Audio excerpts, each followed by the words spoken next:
Shalom jemaat Tuhan, selamat menyambut Paskah.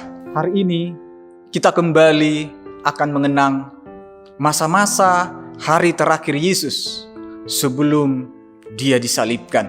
Hari ini juga disebut dengan Kamis Putih atau dalam bahasa Inggris disebut Holy Thursday atau juga Maundy Thursday. Dalam masa malam terakhir sebelum Paskah ini, ada dua peristiwa penting yang ditekankan oleh kitab Injil.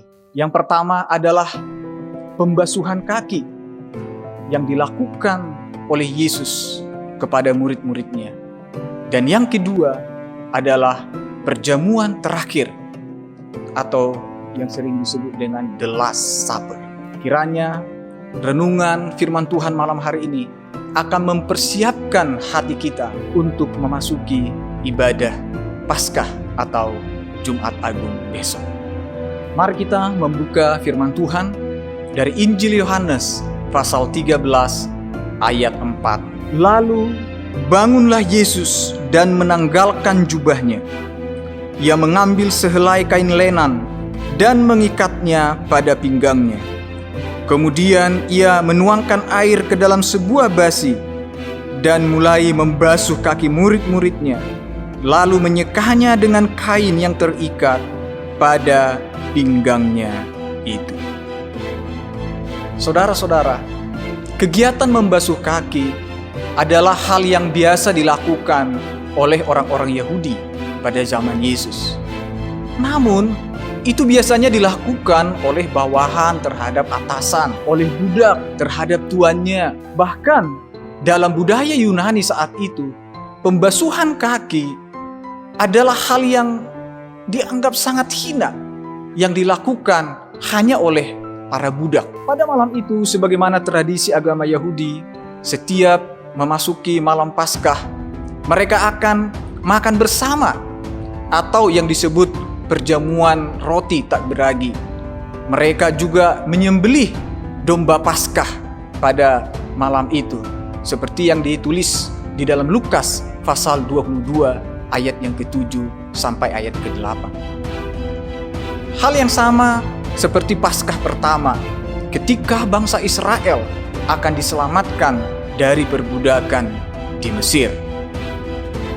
Saudara-saudara, semua ini adalah gambaran di mana domba Paskah Allah, yaitu Yesus, yang akan dikorbankan untuk keselamatan umat manusia dari perhambaan dosa. Pada malam Paskah itu, para murid mempersiapkan segala sesuatunya untuk perjamuan Paskah itu, di mana sang guru, yaitu Tuhan Yesus, juga akan hadir. Seperti biasa, sebelum mereka makan, biasanya ada budak yang akan mencuci kaki. Tetapi mungkin saat itu tidak ada budak yang hadir. Karena itu adalah pekerjaan yang sangat hina, maka tidak ada di antara mereka yang pantas untuk melakukan hal itu. Tetapi tiba-tiba Yesus sang guru mereka mengambil baci atau ember saat ini dan handuk. Tanpa banyak basa-basi, langsung menyuruh mereka duduk berbaris dan siap untuk mencuci kaki mereka. Oh, alangkah terkejutnya mereka. Ini tidak salah. Dia kan guru kita. Dia Tuhan. Dia bukan budak. Kenapa malah dia yang akan mencuci kaki kita? Petrus pun langsung bereaksi. Di ayat yang ke-6, Petrus berkata, "Tuhan, Engkau mau mencuci kakiku? Ini tidak salah." Lalu Yesus memberikan penjelasan di ayat yang ke-7. Jawab Yesus kepadanya, "Apa yang kuperbuat, engkau tidak tahu sekarang, tetapi engkau akan mengertinya kelak." Tentu pada saat itu mereka tidak mengerti dan akan sangat sulit memahami semua yang dilakukan dan dikatakan Yesus kepada mereka. Karena saat itu mereka belum memahami sepenuhnya bahwa Yesus yang ada di hadapan mereka adalah Allah yang sejati.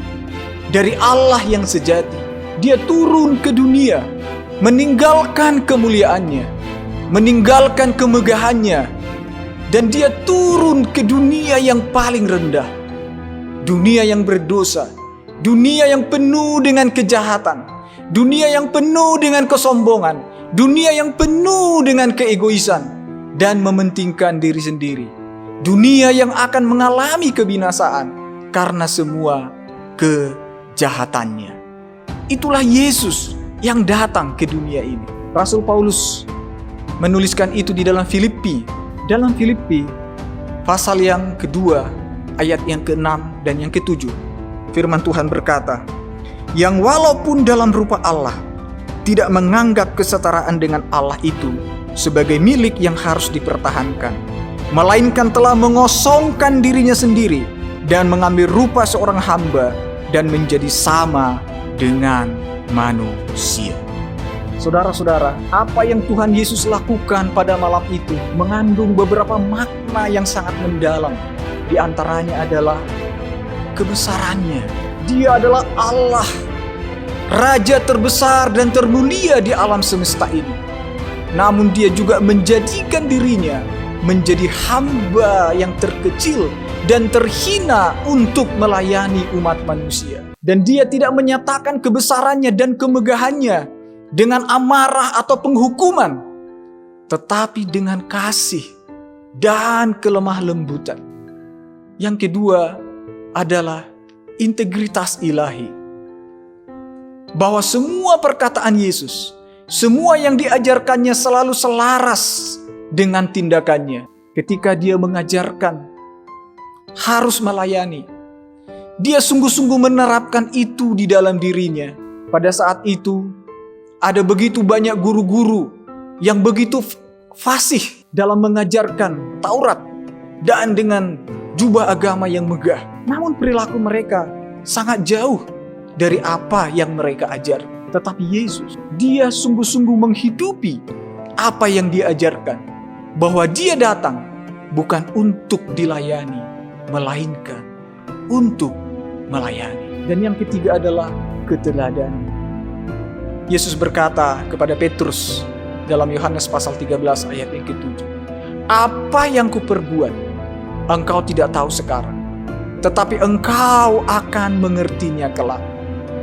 Apa yang Yesus lakukan saat itu adalah teladan yang agung kepada murid-muridnya mengenai panggilan menjadi seorang pemimpin, menjadi seorang Kristen yang melayani Tuhan dan umat manusia. Dan kelak kita melihat dalam sejarah bagaimana komitmen murid-murid Yesus dalam pelayanan. Bahkan hampir semua mereka mati syahid, mati menderita. Ini adalah karena keteladanan Yesus yang begitu kuat. Dunia ini bukan hanya membutuhkan pemimpin yang pintar, tetapi juga yang mampu menjadi teladan. Dan Yesus adalah teladan yang sempurna bagi kita semua. Semua pelayanan yang Yesus lakukan pada malam itu dengan mencuci kaki murid-muridnya, itu masih merupakan permulaan untuk puncak pengorbanannya esok harinya di atas kayu salib, di mana dia akan merendahkan dirinya bukan hanya sebagai pelayan yang mencuci kaki murid-muridnya, tetapi besok dia akan menjalani pelayanan yang paling berat, yang tidak mampu dilakukan oleh manusia, bahkan para nabi-nabi sekalipun. Itulah yang dikatakan Paulus, di mana dia, Yesus, mengosongkan dirinya.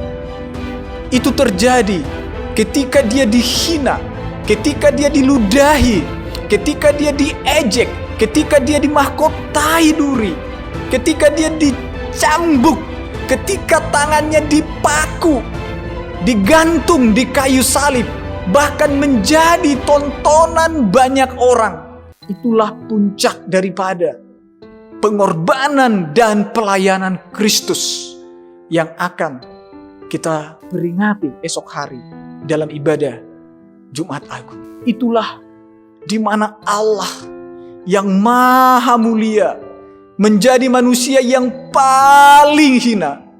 Allah yang begitu agung diperlakukan sebagai penjahat. Allah yang maha suci diperlakukan sebagai manusia yang paling berdosa. Dan Allah yang kekal dan sempurna harus mengalami kematian sebagai manusia. Mengapa ia harus melakukan ini semua? Mengapa dia harus menanggung ini semua? Mengapa dia harus melalui ini semua? Jawabannya adalah karena dia mengasihi Anda dan saya. Karena dia tidak mau Anda dan saya mengalami kebinasaan karena dosa-dosa kita. Oleh sebab itu, saya mengundang kita semua untuk datang kepadanya malam ini sebelum memasuki ibadah Paskah atau Jumat Agung besok. Memang kita akan merayakan ibadah besok dalam suasana yang istimewa, yaitu di rumah kita masing-masing. Namun itu tidak akan mengurangi makna daripada ibadah kita. Percaya Roh Kudus hadir di tengah-tengah kita semua. Biarlah kita sungguh-sungguh merendahkan diri di hadapannya, sebagaimana Dia yang rela merendahkan dirinya demi kita semua. Biarlah kita sungguh-sungguh mengikuti teladannya dan mau sungguh-sungguh mengasihi dan mengikutinya sebagai Tuhan dan Juru Selamat kita. Bila ada di antara kita yang belum sungguh menghargai pengorbanan Kristus atau belum sungguh-sungguh percaya kepadanya, inilah saatnya kita mau datang menyerahkan hidup kita kepadanya dan hidup mengikuti teladannya. Selamat menyambut Paskah. Tuhan Yesus memberkati. Shalom.